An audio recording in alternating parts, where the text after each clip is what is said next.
Earlier on, I talked about some of the assets that an insider is looking for within an organization. So things like trade secrets and software code, other intellectual property.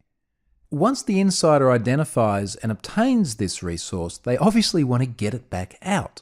So how do they do this? What are the channels available to an insider to exfiltrate that data? Let's have a look at a few. This is Molly, and Molly is an insider, and she's decided she wants to take data outside of the organization. How's Molly going to do this? What avenues are available to her? Let's look at some digital ones first. So for example, over the internet. Now obviously, if someone wants to take data out of an organization via the internet, they've got a number of different options. So for example, cloud storage. The likes of Dropbox, OneDrive, Google Drive, and many others make it exceptionally easy to exfiltrate data over the internet. Many organizations will actually block access to cloud storage resources, but they might still be at risk of services such as email. It's quite common to enable employees to access their personal email from the office. It's part of this work-life balance. But does that then present a risk where the individual can take sensitive internal information and just simply email it out from their browser? That's a pretty simple thing to do with Gmail. There are also many different file upload services, and it's trivial to use these as a channel of exfiltrating data from the organization. Not just services which are accessible in the browser and they're literally a matter of uploading a file, but services such as peer-to-peer torrenting. Many organizations will block that outright because of how frequently they're used for malicious purposes, or at least illegal purposes. But then there are options such as paste services. So a site like Pastebin, where you can literally copy and paste text onto the web. Even GitHub. What a great way of exfiltrating valuable source code if you can just push a local repository straight up into GitHub, probably into your own private repository. Not only are there many services available like the ones you see here on the screen, but they very frequently run over encrypted connections as well. So that then adds another layer of complexity to organizational monitoring. Another exfiltration mechanism that Molly might use is a physical storage device. Now this is probably one of the things you most frequently think of when you consider how an insider would get data back out of an organization. You just put it on a thumb drive. But the way storage is evolving makes this easier than ever. For example, you can now fit 256 gigabytes on a micro SD card. So now we have a tiny device that you can carry around in an almost undetectable fashion, and it's fitting a huge amount of data on it. Go a little bit larger to a thumb drive and we're now up to 1 terabyte worth of data in a Kingston HyperX Predator. 1 terabyte in a thumb drive that you can fit in your pocket. Go larger again to an external disk and Seagate is now up to 8 terabytes in their Innovate external drive. Now that connects over USB 3.1 as well. You can fill that drive in less than a couple of hours at max transfer rate. That's 3 times the size of the Panama Papers, the biggest leak in history, just in one drive. And again, you have to ask yourself the question within your organization, would you actually know if someone filled one of these devices up with data and literally, physically walked out the door?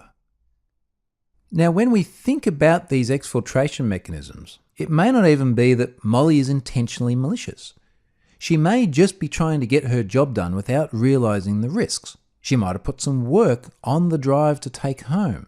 In fact, that's what often happens with laptops. People put valuable, sensitive corporate information on the laptop and then they carry it around in a mobile capacity. Sometimes they then leave that laptop in their car. Sometimes the laptop gets stolen from the car, as was the case with Pfizer some years ago.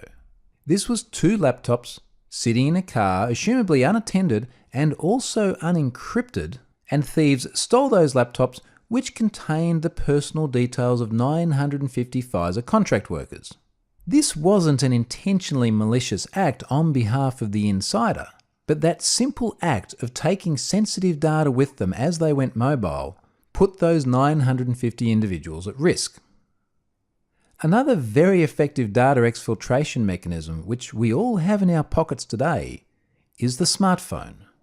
You can fit a lot of data on a modern smartphone, 256 gigabytes on an iPhone 7, and there are more ways than ever to get data onto it. We can tether it via USB, simply transfer the data over the wire.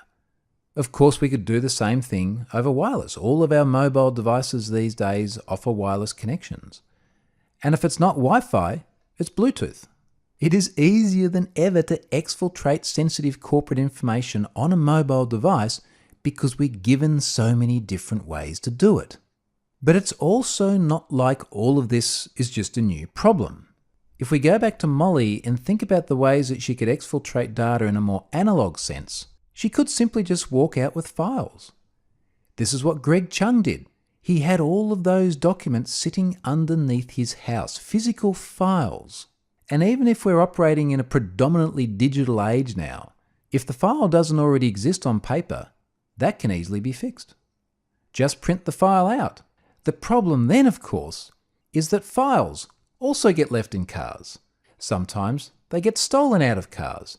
Sometimes those cars are even police cars. And even though the Office of Police Integrity had state-of-the-art security and the best equipment, it doesn't stop a thief from simply picking up some paperwork left on the seat of a vehicle. Now, even though physical files like Greg had, or printing out reports like the police did in that example, are very analog means of data exfiltration, they're also relatively high bandwidth in that you can fit a lot of density into them. There's a lot of information in a stack of papers. But there are also far more manual ways of data exfiltration. Taking photos, for example. We all have smartphones in our pockets which are camera enabled. And even if we're not taking photos, simply transcribing information from documents. Perhaps Molly can't print the sensitive information she wants to extract, so she simply writes notes about customers and the financial state of the organisation. That is a really, really hard data exfiltration channel to protect against. So that's just some of the ways that Molly or any other insider, be they malicious or unintentional, can take data from the organisation, exfiltrate it. Let's go and start looking at how we're going to defend against the risk of insiders. Let's look at defensive measures.